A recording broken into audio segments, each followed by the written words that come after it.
जय श्री राम। रामचरितमानस गान, इससे हमें क्या लाभ मिलता है?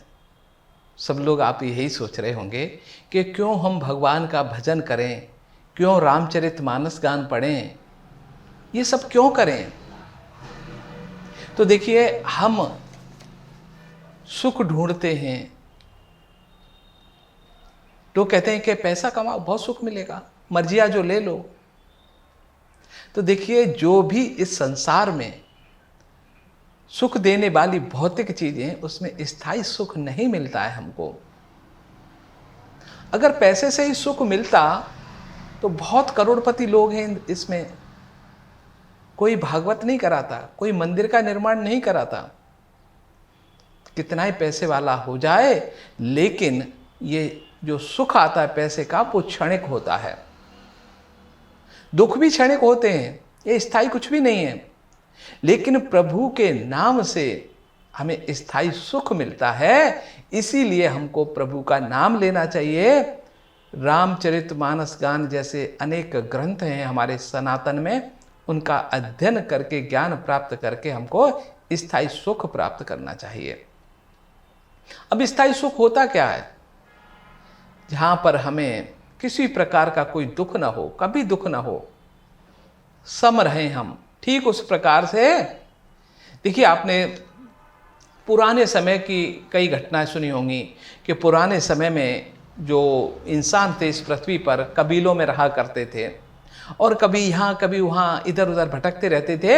लेकिन जब बारिश का मौसम आ जाता था तो वो एक झोपड़ी बना लेते थे ऊंचे स्थान पर, क्योंकि बारिश कब और कहाँ आ जाए उससे बचने का एक ही उपाय है कि जब तक बारिश का मौसम हो स्थायी रूप से इस झोपड़ी में ही रहेंगे।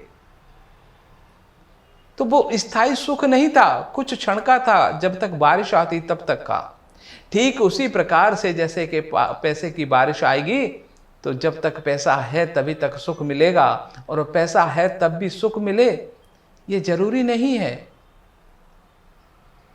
इसीलिए भगवान का भजन करने से यदि आपको स्थायी सुख मिलता है तो हमको उस प्रभु के भजन के द्वारा स्थायी सुख की तरफ जाना चाहिए, ना कि क्षणिक सुख और दुख की तरफ। अब भगवान का भजन करने से किसको जल्दी भगवान प्राप्त होते हैं? कहते हैं, देखिए, भगवान को प्राप्त करने के लिए सबसे पहले हमको हृदय हमारा कोमल सरल होना चाहिए। कई बार आपने देखा होगा कि बहुत सारे गुरु हैं, उनको पूरा जीवन निकल जाता है, कई पीढ़ियां निकल जाती हैं, लेकिन प्रभु के दर्शन नहीं होते हैं। इसका कारण आपको पता है क्यों नहीं होते गुरु को दर्शन? कि प्रभु को मालूम है कि ये गुरु बहुत ज्ञानी है, हम दर्शन नहीं देंगे तो भी उसके ऊपर कोई फर्क नहीं पड़ेगा। उसको पता है प्रभु हैं, चाहे दर्शन दें चाहे नहीं है, उसके मन में है, दिन रात भगवान को याद करते हैं वो। बहुत सारे चेले चपाटे कई बार ऐसे आ जाते हैं, अनाड़ी टाइप के, जिद करने लग जाते हैं। ठीक उस प्रकार से जैसे आपने देखा होगा कई बार कि जैसे एक पिता होता है और ये अपने छोटे बच्चों को मेले में लेकर के जाता है, और जब भी जहाँ अच्छी चीज़ देखता है ना तो कहता है ये लूँगा, नहीं दिलाओ तो रोने लग जाता है। लेकिन पिता उसको कैसे बहलाने की कोशिश करता है कि वो पैसे तो है नहीं, अरे नहीं बेटा ये अच्छा नहीं है, टूट जाएगा, आगे चलते हैं, आगे और इससे भी अच्छा मिलेगा। पिता को पता है आगे कुछ नहीं है, लेकिन बच्चे को नहीं पता, वो सच समझ रहा है कि इससे भी अच्छे खिलौने आगे मिलेंगे, और वो चुप हो जाता है और थोड़ी देर में वो आगे चलते जाते हैं। उस मेले में सब कुछ भूल जाता है और बहला फुसला करके उसको घर पे ले आया जाता है। आज मैं आपको एक ऐसे ही चेले की कहानी सुनाता हूँ जिसके कारण गुरु को प्रभु के दर्शन हो गए थे। देखिए, एक व्यक्ति था और वो घर में रहता था, बड़ा ही सरल स्वभाव का था। अब सरल स्वभाव के होते हैं तो सब कुछ अच्छा हो, लेकिन कोई ना कोई भगवान छोड़ ही देता है कमी। बस उसके अंदर एक ही कमी थी कि वो खाता बहुत था। वो घर वाले भी परेशान हो गए कि यार सब कुछ ठीक है, खाता बहुत है, तो किसी हम संत महात्मा के पास लेके जाते हैं और उससे कहेंगे प्रभु ये बहुत ज़्यादा खाता है, थोड़ा इसको कुछ इसका करो। तो लेके जाते हैं और संत महात्मा से कहते हैं प्रभु इसको चेला बना लो। तो संत कहते हैं बन जाओ चेला, कि प्रभु यहाँ काम करना क्या पड़ेगा, कुछ नहीं, भगवान का भजन करो, कीर्तन करो, खूब खाओ पियो रहो। कि खाने पे कोई पाबंदी तो नहीं, काहे की पाबंदी, जितना मर्जी खाओ। अब वहां जाकर तिलक विलक लगाया महाराज ने और अपना चेला बना लिया। सुबह शाम भजन करता, मंदिर में सेवा करता, बड़ी सरल था। 5 बार पंगत बैठती सुबह से लेकर शाम तक। तो गुरुजी से बोला कि गुरुजी मैं 5 पंगत में बैठा रहूं तो बैठे रहो भले, अरे ये अच्छी बात नहीं है, थोड़ा सा संयम भी रखो, थोड़ा सहन करो तो ज्यादा अच्छा रहेगा, पर बैठे रहो हमें कुछ नहीं। पर उसमें एक ही कमी थी कि भूख सहन नहीं कर सकता था, खूब खाता खूब भजन करता। एक दिन सुबह सुबह उठा तो कहीं धुआं न धप्पड़ कुछ नहीं, सब राधे राधे भजन कर रहे। गुरुजी के पास पहुंचा, इधर उधर देखा कि गुरुजी आज ये क्या चक्कर है, आज तो कहीं ना रसोई है ना कुछ है, ना कोई तैयारी वैयारी नहीं है। अरे तुमको नहीं पता आज तो एकादशी है ना? अरे हाँ, तुमको पहले बताया ही नहीं था, एकादशी को सबका व्रत होता है और हमको व्रत रखना चाहिए। ठीक है, कई बार क्या होता है कि हम खाते खाते एक दिन तो हमको अपने शरीर को भी रेस्ट देना चाहिए ना, तो आज भोजन नहीं मिलेगा। अब वो तो भाई बिना खाए उसके तो प्राण निकले, गुरुजी मेरे से तो रहा नहीं जाएगा, कुछ व्यवस्था करो। तो गुरुजी ने कहा देखो अब यहाँ तो भोजन बनेगा नहीं, और यहाँ सबका व्रत है, कीर्तन वगैरह करेंगे, और तुम चाहो तो वहाँ जो नदी के किनारे चले जाओ, ये रसोई वो सामान लेकर के वहाँ बना लेना, खा लेना। तो रसोइये से कह कर के हाँ चलो दिलवा दो, मैं बना लूँगा। अब मरता क्या ना करता, सामान लेकर के और वो जाने लगा। तो गुरुजी ने कहा रुको, कि यहाँ पहले जिस प्रकार यहाँ पर भोजन पाने से पहले यहाँ पर भोग लगाया जाता है ना मंदिर में, तो अब तुम बना ही रहे हो, वैसे तो व्रत था लगता है नहीं, तो वहाँ पर भगवान को जरूर खिला देना, फिर भोजन पा लेना तुम भी। कहा प्रभु इसमें कौन सी बड़ी बात है, कर दूंगा। अब वो सरल चेला उस नदी के किनारे पहुँचता है, लकड़ी वगैरह इधर उधर से इकट्ठी करके लाता है, घी तेल आटा दाल सब कुछ लेके जाता है, धीरे धीरे भोजन बनाना स्टार्ट करता है। 1-2 घंटे में तैयार करके भोजन बैठ जाता है। अरे रे प्रभु को भोग लगाना था, हाँ हाँ। अब वो प्रभु को भोग लगाने के लिए आंख बंद करके बैठ जाता है कि प्रभु भोजन तैयार है, आ जाओ पालो। सरल था, उसे नहीं पता था कि प्रभु किस रूप में आएंगे, किसको। प्रभु आ जाते हैं और प्रभु को भोजन देता है। माता सीता साथ में थी, पर वो कभी प्रभु को देखे, कभी अपनी रोटियों दे खाने को देखे। अब कहे कि गुरुजी ने तो कहा था कि प्रभु को भोग लगाना है, अब ये माता भी साथ में है, अब रोटियां बचेंगी मेरे लिए नहीं बचेंगी, ये सोच में पड़ गया। अब उन्होंने कहा कि पहले तो भगवान को ही खिलानी है, बचेंगी तो ठीक है, नहीं तो कोई और व्यवस्था करेंगे। तो भगवान को भोग लगाया, कुछ कह न सका, भगवान खा पी करके भोग और आशीर्वाद देके चले जाते हैं। और वो आ जाता है शाम को आश्रम में, और 1 महीने के बाद फिर से एकादशी आती है, फिर वही व्रत वाला।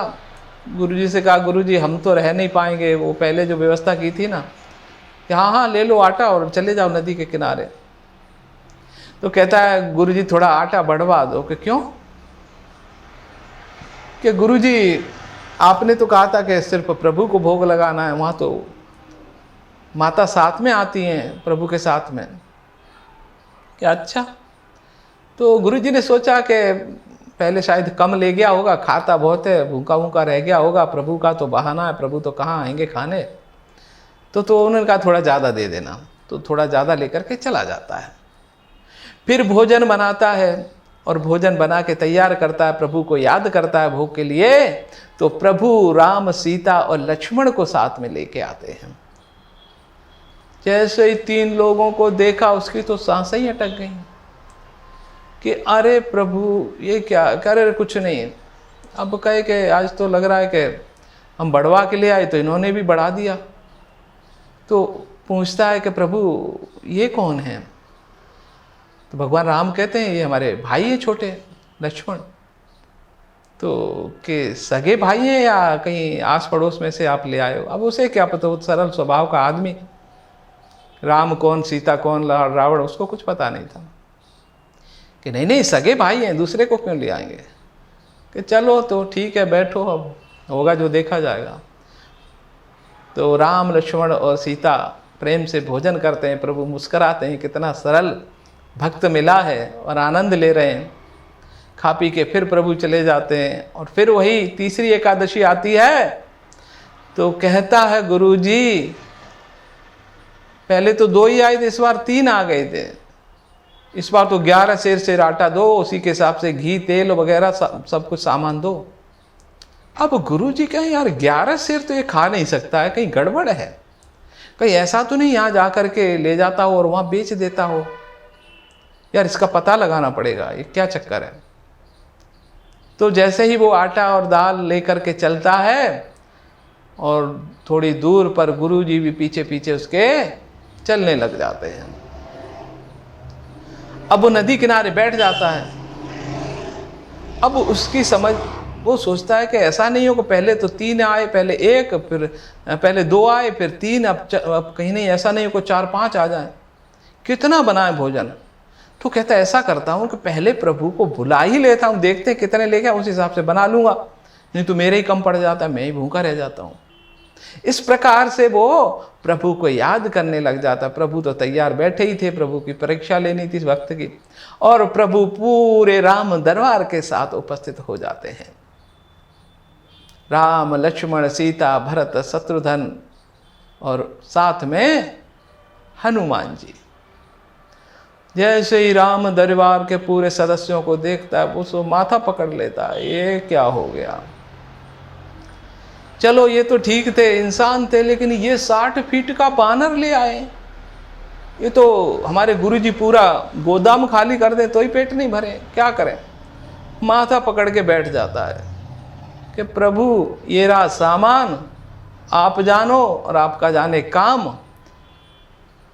हमने आपका ठेका लिया था, आपके खानदान का ठेका नहीं लिया था खाने का। प्रभु हंसते हैं, कितना सरल स्वभाव का, कि मैं नहीं बनाऊंगा, हमने ठेका नहीं ले रखा आपके खानदान का, अपने आप बनाओ और खाओ। बैठा है बेचारा कि अब तो आज तो कुछ बचेगा ही नहीं, इनसे क्या बचेगा 11 सेर आटा दाल चावल में। चलो प्रभु बनाना शुरू करते हैं, भरत लक्ष्मण सब व्यवस्था करते हैं। माँ सीता रसोई में प्रवेश करती हैं, बनाना शुरू करती हैं। जैसे ही माँ सीता की रसोई सजती है, देवताओं को मालूम पड़ता है, तो साधु संतों का वेश बनाकर चारों तरफ घेरा डाल देते हैं। अरे माँ सीता की रसोई, हमें भी प्रसाद मिलेगा। साधु संतों को आया देख और घबरा जाता है वो सरल चेला, कहता है कि वैसे कुछ बच भी जाता, अब ये और आ गए, अब तो आज तो भूखो ही रहना पड़ेगा। उधर उनके गुरुजी पास में ही देख रहे थे, एक पेड़ के नीचे बैठे बैठे, कि आज चेला खाना क्यों नहीं बना रहा है, बैठा क्यों है, तबीयत तो ठीक है इसकी। तो गुरुजी आते हैं उसके पास में, पूछते हैं चेला क्या बात है, तू आज खाना नहीं बना रहा। गुरुजी देख नहीं रहे, बन रहा है ना खाना, अब हम क्यों बनाएं, हमारे लिए तो कुछ बचना तो है नहीं इसमें पंगत में से। चलो ये इंसान थे, देख लो 60 फीट का बानर है, इससे क्या बचना है। गुरुजी कहते कहाँ 60 फीट का बानर, कहाँ पंगत और कहाँ रसोई, कौन बना रहा है ये सब, क्या तबीयत तो ठीक है तेरी। तो पूछता है कि प्रभु आप इनको क्यों नहीं दिखाई दे रहे, ये तो हमारे गुरुजी हैं, ये तो हमसे ज़्यादा सब कुछ जानने वाले हैं। तो प्रभु कहते हैं मैं तो सरल स्वभाव के व्यक्तियों के ही पास जाता हूँ। जैसे ही कहते हैं कि प्रभु सरल स्वभाव के जाते हैं, उनके गुरुजी सुनकर रोने लग जाते हैं कि मैंने तो प्रभु आपकी बड़ी सेवा की, कहाँ कठोरता रह गई। सरल से तरल हो गए, प्रभु दर्शन देते, पूरा राम दरबार उनकी आंखों के सामने था। तो यही है कि चेले के कारण गुरु को दर्शन हुए। तो प्रभु को प्राप्त करने के लिए हमें पहले अपने स्वभाव को सरल बनाना होगा, तभी हम प्रभु के दर्शन कर पाएंगे, तभी स्थायी सुख को प्राप्त कर पाएंगे। तो हम इस मानव जीवन में, इस मृत्यु लोक में रहते हैं, कठोरता त्याग दें, किसी को कटु वचन ना बोलें, कठोरता ना करें। सरल जितने रहोगे उतने ही सुखी रहोगे।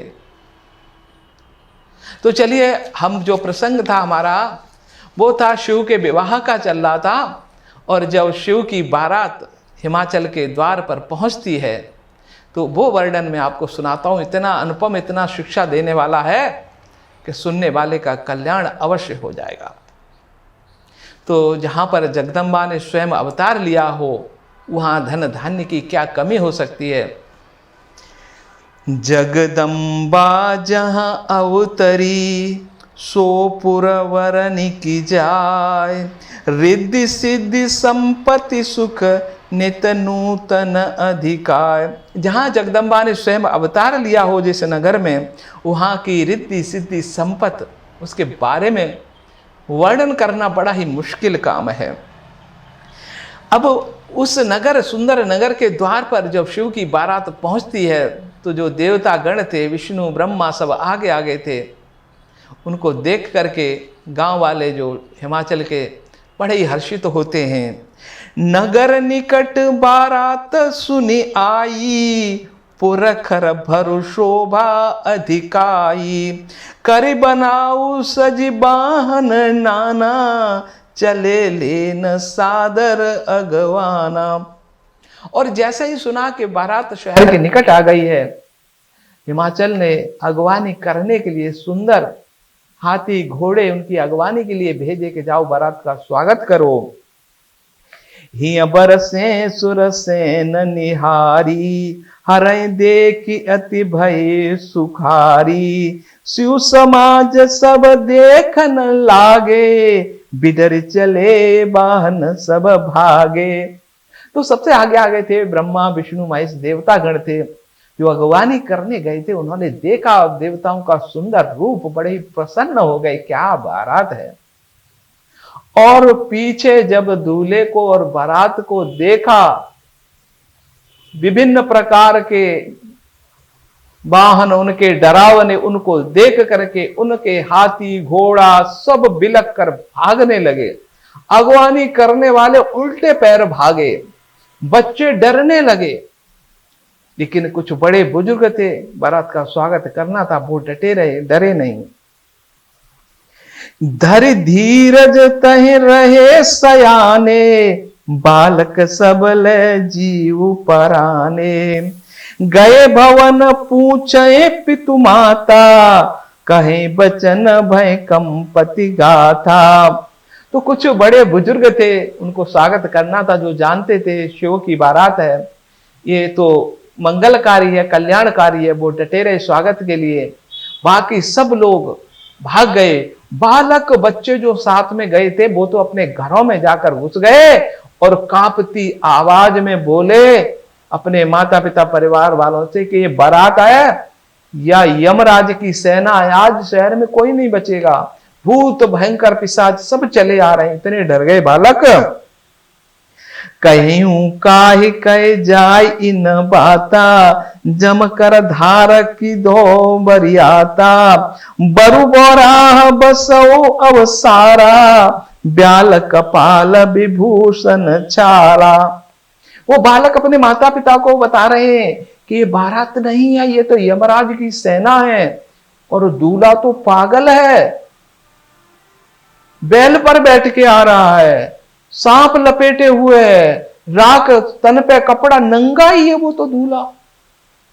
माता पिता को पता था ये शिव की बारात है, ऐसे ही आएगी, वो हंसते हैं उनकी बच्चों की बातें सुन करके।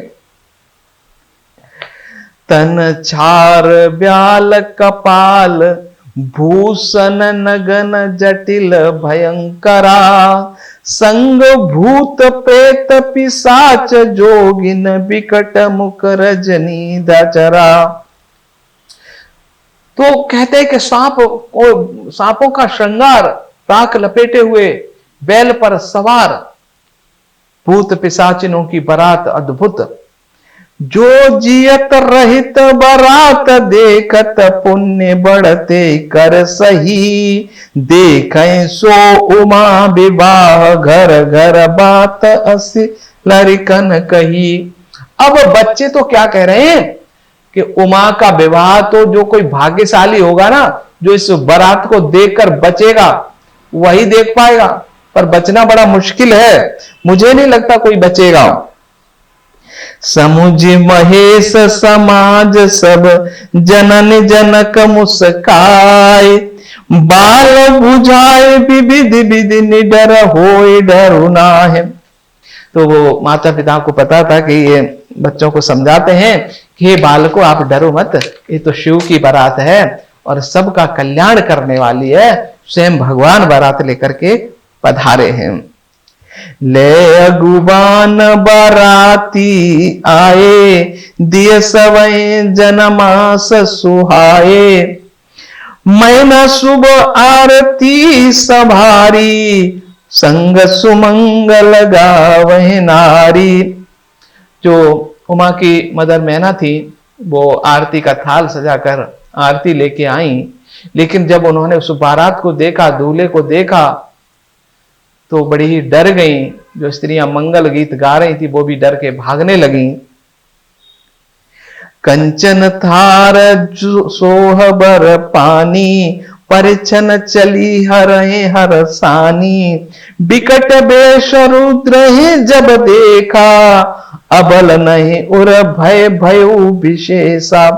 तो जो कंचन थार लेकर आरती करने गई थी, जब देवताओं को देखा तो बड़ा ही सुंदर दृश्य था, लेकिन जैसे ही शिव को देख करके वो सब स्त्रियां डर जाती हैं और मां मैना भी बहुत ही परेशान हो जाती है। भाग्य भवन बैठी अति त्रासा, गए महेशु जहां जनमासा, मैना हृदय बयु दुख भारी, लीनी बोली गिरीश कुमारी। तो सब जो स्त्रियां थी अपने घरों में जाकर छिप जाती हैं, शिव और बाराती जनमासे में चले जाते हैं, और मैना बड़े ही भारी हृदय से दुखी होकर के हिमाचल से पहुंचती है, हिमाचल के पास जाती है। अधिक सनेऊ गोद बैठारी, श्याम सरोज नयन भर बारी, जय विधि तुम रूप असदीना, ते जड़ बरबा उरक सकीना। तो उमा को मां मैना गोद में बिठाकर अपने भवन में बड़ी देख देख के रो रही है कि हे प्रभु, तेरी क्या लीला है। मेरी बेटी को इतना रूपवान बनाया, लेकिन इसके लिए दूल्हा कैसा दिया तूने। बड़ी दुखी हो रही है मैना। कसकीन बरु बोराह विधि, जेहि तुम्हारे तु सुंदर तादही, जो फल चाहे सुरति, सोबर बस बबूर ही, तुम्ही सहित गिरते गिरो, पावक जरो जल निधि पौ परो, धरु जाऊ उपजसु होय जग जीवत विवान हो करो। जिस विधाता ने तुमको सुंदरता थी, उसने तुम्हारे बर बावला बना दिया, जो कि कल्प वृक्ष पे लगना चाहिए तो वो बबूल पर लगा दिया।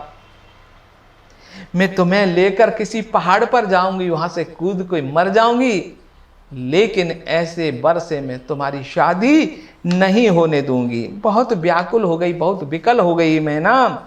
भई विकल अबला सकल दुखित देख गिरनार, करे बिलाप रोदति बदति सुता सनेऊ संभार। और जब ये मैना बहुत दुखी हो गई और ये सारी जब खबर पूरे शहर में फैल जाती है कि हिमाचल की स्त्री बड़ी व्याकुल है, कन्या को स्नेह करके जो विलाप कर रही है, तब उसके बाद क्या होता है, नारद, अब ये प्रभु शंकर की शादी करने कौन गए थे? नारद जी गए थे। नारद जी तो करके आए थे शंकर जी के यहाँ पर, के पार्वती जी का विवाह वहां पर होगा, उनको सब पता था।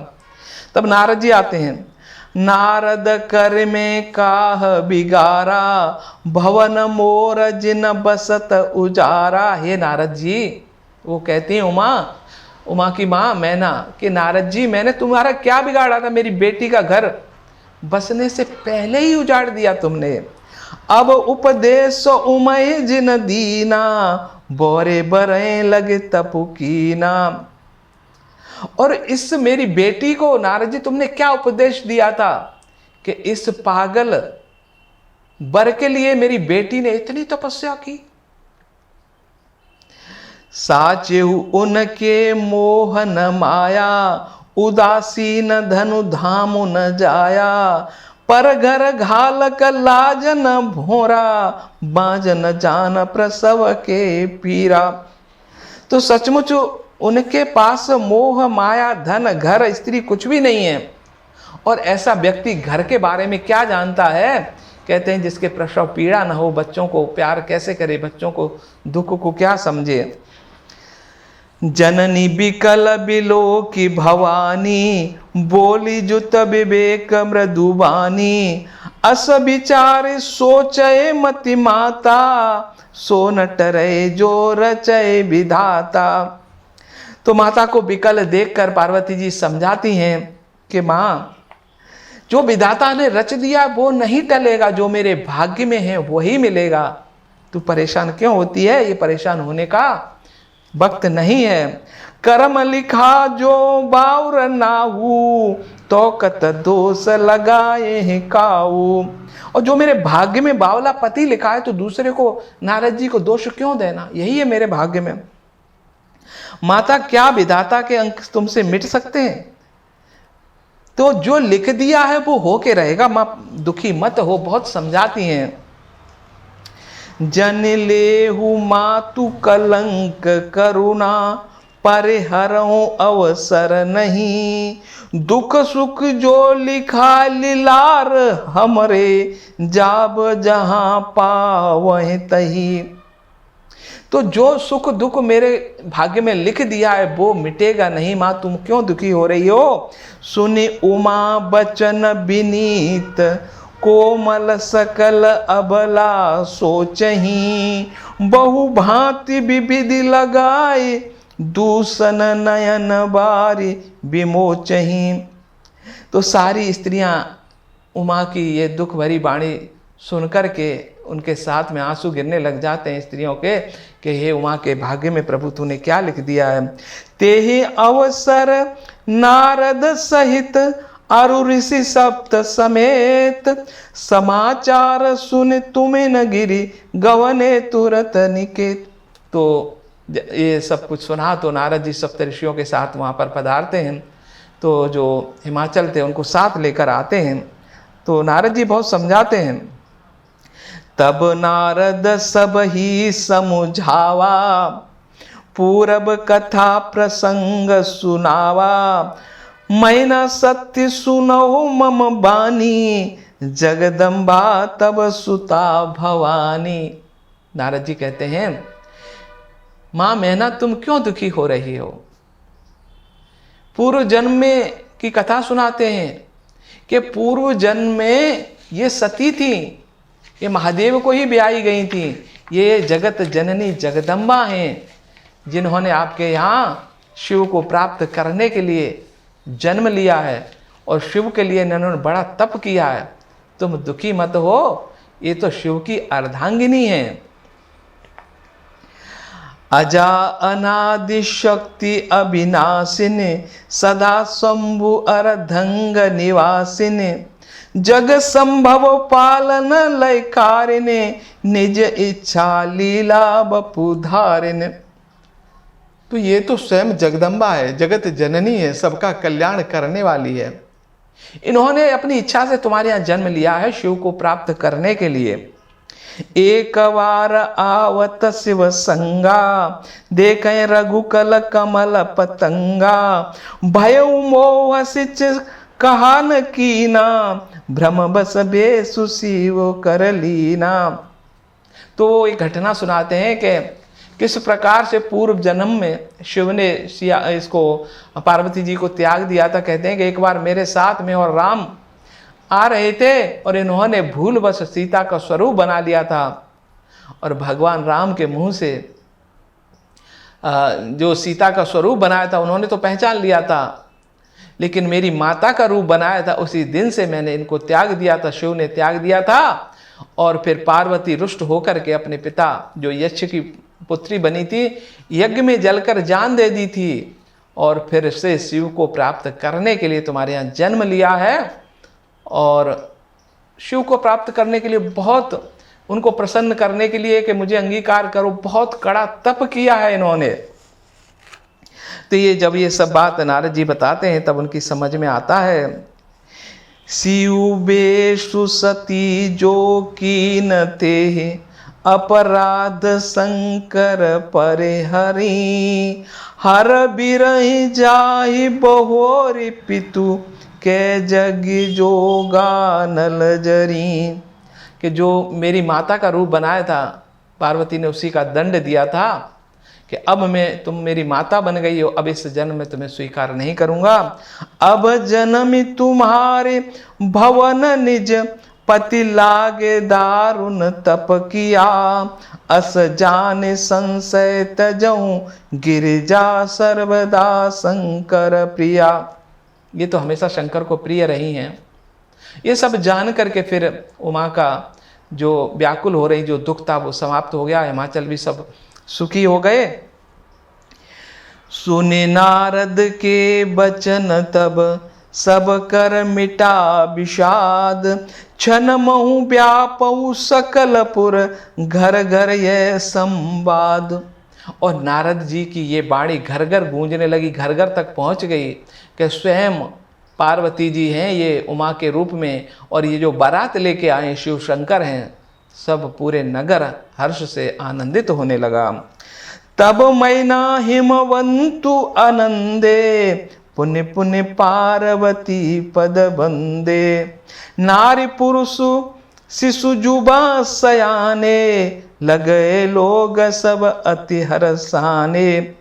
तब मैना और हिमवान आनंद में मग्न हो गए और उन्होंने बार बार पार्वती के चरणों की वंदना की। स्त्री पुरुष बालक युवा और वृद्ध नगर के सभी लोग अति प्रसन्न होकर के और शिव के विवाह की तैयारी में जुट गए। उनको जो खाना वगैरह खिलाना था, उनको पंगत की तैयारी होने लगी, जो ज्योना रसोई बनने लगी।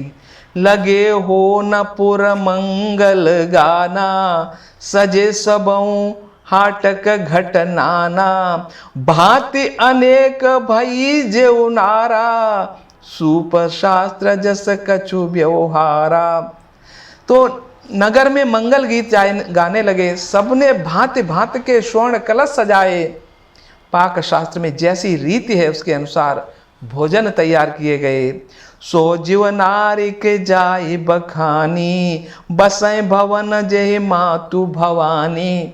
और जहाँ पर माता भवानी बसती है वहाँ पर इतने तरह के भोजन तैयार किए गए कि उसकी शोभा हम कह नहीं सकते। सादर बोले सकल बराती, विष्णु बिरंचि देव सब जाति। ब्रह्मा विष्णु महेश सारे देवताओं को बुलाकर आसन सजाया गया और वहाँ पर आदर पूर्वक बैठा करके उनको भोजन कराया जाने लगा। अब भोजन के समय क्या होता है, विविध पाती बैठी जे उनारा, लागे परसुन निपुण सुहारा। निपुण रसोई परोसने लगे और सारे देवता पंगत में बैठ गए। बड़े आसन के ऊपर उनको खाना खिलाया जा रहा है। नारी वृंद सुर जेवत जानी, लगी देन गारी मृदुबानी। बड़ा ही सुंदर दृश्य है।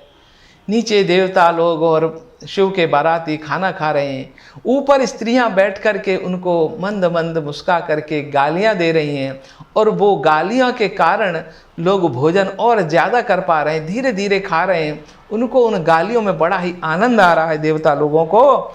ऐसा सौभाग्य शिव की बारात में ही संभव है और कब कहाँ मिलेगा।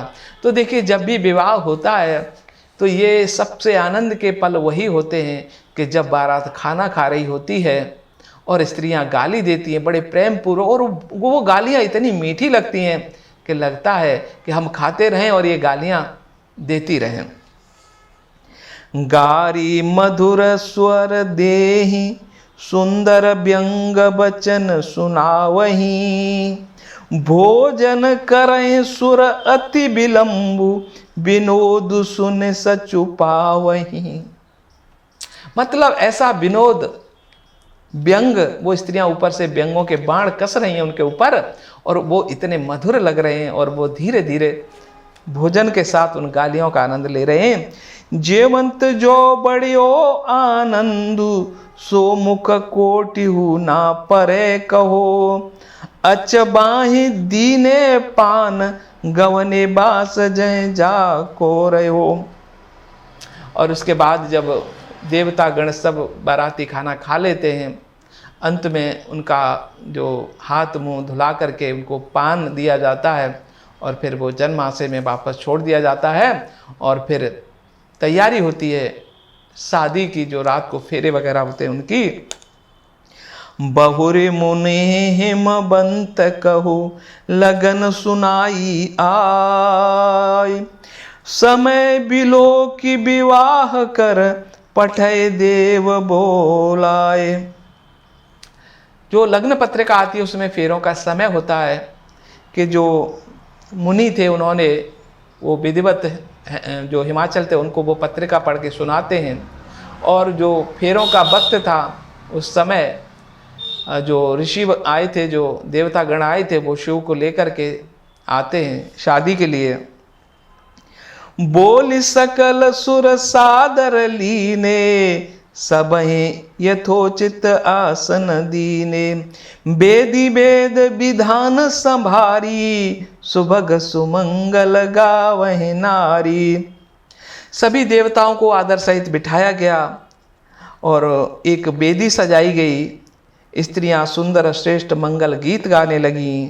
सिंहासन अति दिव्य सुहावा, जाई न बरन बिरंच बनावा, बैठे शिव विप्रन सिरुनाई, हृदय सुमिरे निज प्रभु रघुराई।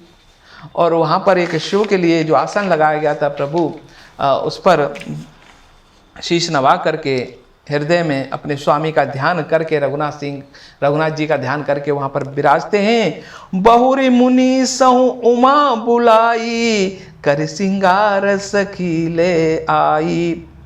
तो फिर उसके बाद जो ऋषि थे उन्होंने उमा को बुलाया और उसकी सखियाँ उमा का श्रृंगार करके उनको लाती हैं।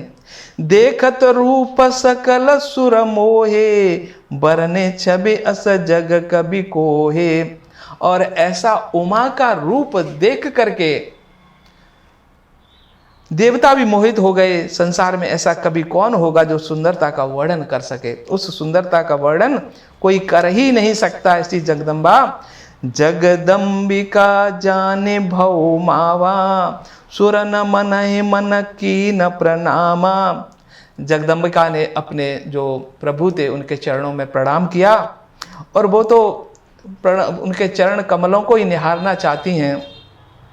सुंदरता मर जाद भवानी, जाय न कोटहु बदन बखानी।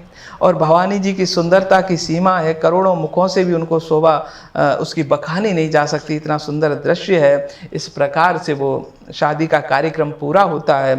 कोटहु बदन नहीं बने, बरनत जग जननी शोभा महा। सकुचै कहत श्रुति शेष सारद, मंदमति तुलसी कहा। जग जननी पार्वती की महान शोभा का वर्णन करोड़ों मुख से भी नहीं किया जा सकता। वेद शेष जी और सरस्वती तक उसे कहते हुए सकुचा रहे हैं, तब मंद बुद्धि तुलसीदास उस विवाह के वर्णन को कैसे कह सकता है। छवि खानी मातु भवानी, गवही मध्य मंडप शिव जहाँ। अवलोक सकहि न सकुच पतिपद, कमल मनु मधु करु तहाँ। वहाँ संकोच के मारे पति के अब तरफ निगाह तो नहीं कर सकती, लेकिन माँ जगदम्बा के चरणों में हृदय में तो शिव के चरण कमलों का ही ध्यान कर रही हैं, उनका ही रसपान कर रही हैं। तो ये इस प्रकार से शिव का विवाह संपन्न हो जाता है।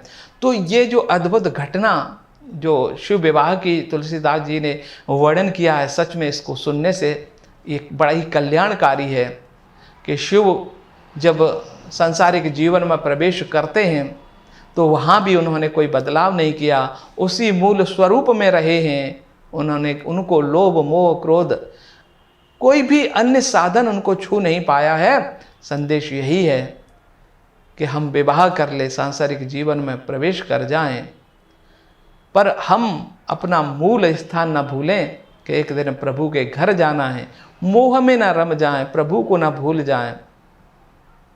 तो यही संदेश कि जब भी सुख का क्षण आए तो प्रभु को याद करें कि हमेशा के लिए ये नहीं क्षणिक है, और हमेशा अगर सुख चाहिए तो प्रभु का भजन करिए।